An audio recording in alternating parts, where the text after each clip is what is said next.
Hello everyone, Ogre27 Kane here today, and I thought we'd do my top 10 favorite roguelikes for the Nintendo Switch.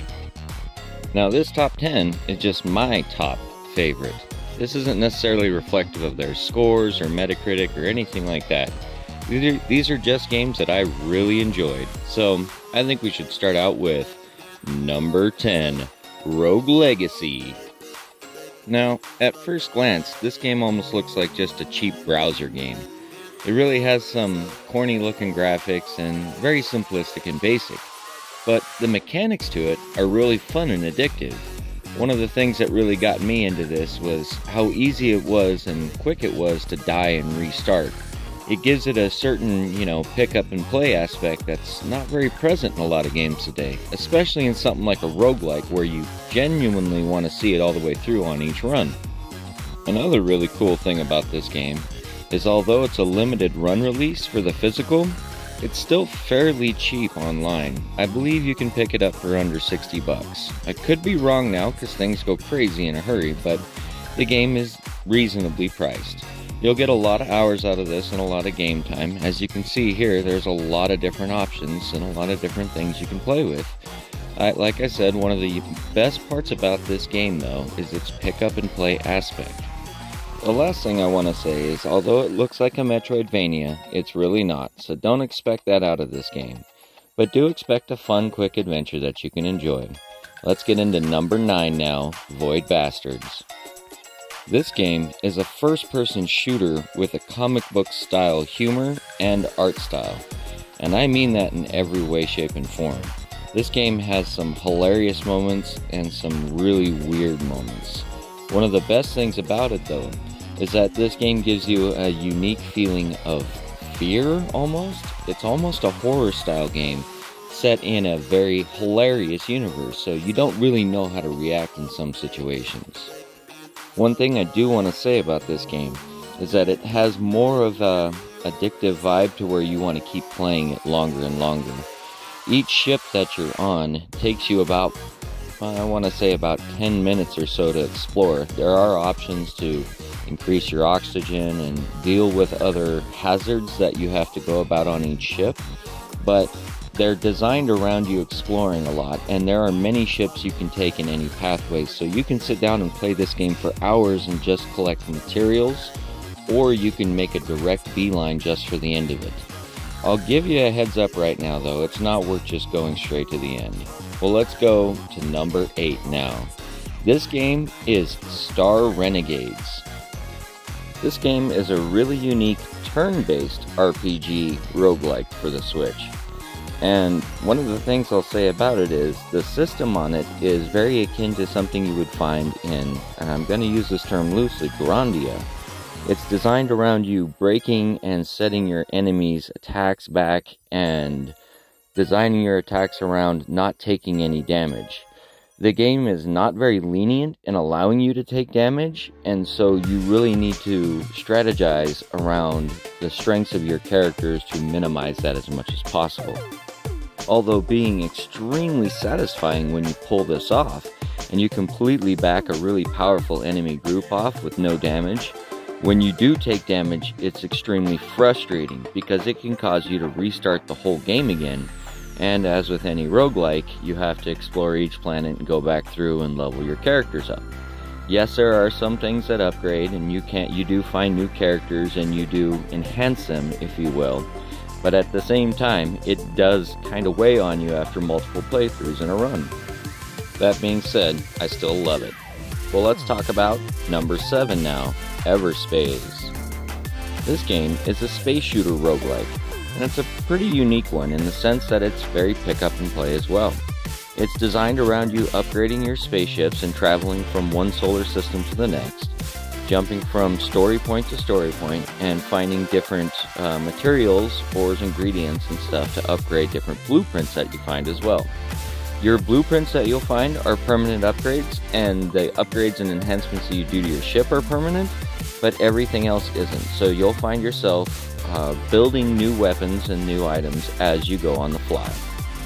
One really aspect for me that I really enjoy about this is I love the idea and thought of space, and this game is absolutely beautiful, and being procedurally generated, they still do a good job with the art style and trying to show what space is. So let's get into number 6 now, The Persistence. The one thing I can say about this game right off the bat is that it is essentially a more realistic version of Void Bastards. This game is absolutely horrifying and yet really addictive and fun. They definitely upped it an ante with making it dark at times, and the aggressiveness of the enemies and how weak your character is. The upgrades that you get in this game do help you, but they don't make the game terribly easy, at least not for a while. So you find yourself in a lot of predicaments where the horror aspect sets in, and for a roguelike, that makes it really unique and fun. Although being developed as a VR game, the game still finds a way to really put that horror aspect into you on a console. The other cool thing about this is it does have a really good progression system that moves through the whole game, so you don't necessarily always have to start from the same point at the beginning. And that to me allows it to have just enough difference to it to keep it unique and fun. So I really enjoyed this game, but the next game I enjoyed a lot more. Number 5, Skull, the Hero Slayer. This game has an extremely satisfying combat system. The movement in it is very fluid and simple, and you never have to get confused about where to find your next goal. Everything is designed around you just getting better at it. Now, getting synergies within all the unique items and weapons you have is a whole nother story. There are runs on this game that are frustrating from the get-go, and there are runs on this game that are flawless till the end. The other thing is that you may not know it, but something you really like may sabotage your run later on. I had this problem several times. There were different skulls that I thought were awesome looking, tried them out, and completely ruined my runs. So I recommend sticking with your runs and getting good with them before you experiment with different skulls. This game was another one that I basically just picked up off a shelf and didn't know anything about it. Ended up putting 100 hours into it and absolutely loved every minute of it. It's unique in its own way, and it has a very, very difficult aspect to it. But if you enjoy roguelikes, I definitely recommend this. It's one of my faves. Let's go to number 4 now, The Darkest Dungeon. This is the other turn-based RPG that I have on this list, and this is honestly the better of the two of them. This game has a lot of very punishing aspects to it, and this game will make you learn to unattach yourself from your characters that you love in an RPG. It's the weirdest feeling ever, but it's something you have to do. Your characters will die, bad stuff will happen, things will go wrong. It's part of this game. The only thing you can do is try to mitigate that as much as possible and make it through to the end. The suffering is part of the fun in this game. One of the best parts about this game is how unique all the characters are. It allows you to synergize with a bunch of different abilities and try new things. I really personally like the bounty hunter there in the middle because he has an ability that allows you to pull some of the tougher status affecting enemies to the front, and a lot of times they're the ones that will give you the most problems in a fight. You can heal damage, but healing stress and other status effects usually takes a toll on you and time out of your run. Alright, well, it's time for our top 3 now, and we're going with Dead Cells at number 3. Yeah, I'm sure everybody anticipated this game to be on the list somewhere, but it is not my top 2. One of the things that I love about Dead Cells is its fast, frenetic combat. One of the things I hate about Dead Cells is that it really doesn't feel like I've made any progression every time I play it through. Every run feels like you're starting from the beginning. Yeah, there are some abilities that you get that stick with you, but they're not necessary for you to finish a run on the first try. Now this may sound negative, it's not, and I understand this is the way Dead Cells runs. I love this game and I enjoy the hell out of it, but for me it doesn't make it a top contender. Some of the things that I love about roguelikes are getting that feeling of progression and getting more of a story that is cohesive to that progression, tied to it rather. So, that being said, I think we should get into the next spot, which to me is a little bit better on the cohesive story side, and that's number 2, Children of Morta. Although not being half as good as Dead Cells in the combat aspect, the simple fact that I was able to play this entire game through with my daughter and absolutely enjoy it was the number 2 spot. Yeah, the game's kind of clunky, and it doesn't really, like I said, have as good a combat or fluid of movement, doesn't have as good abilities as some of the other games on here. But it does allow me to play the game with my child, and that to me honestly makes this game one of the funnest games I've ever played. As you can see, it's a top-down dungeon crawler, much like a Diablo type game.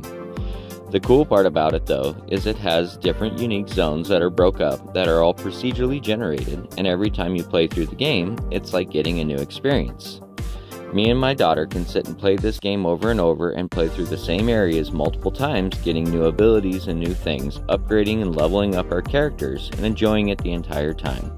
It's given us countless hours of fun, and that right there makes this game a 10 out of 10. The last thing I want to say about this game is the whole story and plot deals about with a family and kids, and being able to play it with a family and kids kind of just enhances the whole experience. Let's do number 1 now, Hades, and this is my favorite and top roguelike that I've ever played, in all honesty. If you haven't tried this game yet, you should.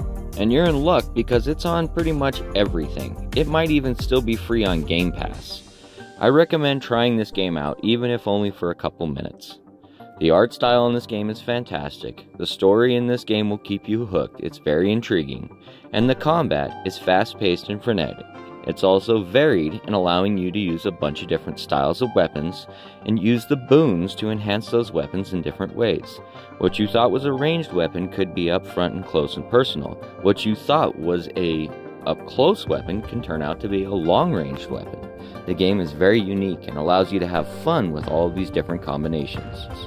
With the upcoming release of Hades 2, there is still time to try this out and get into the story before it happens. I'm curious to see how that story is reflective.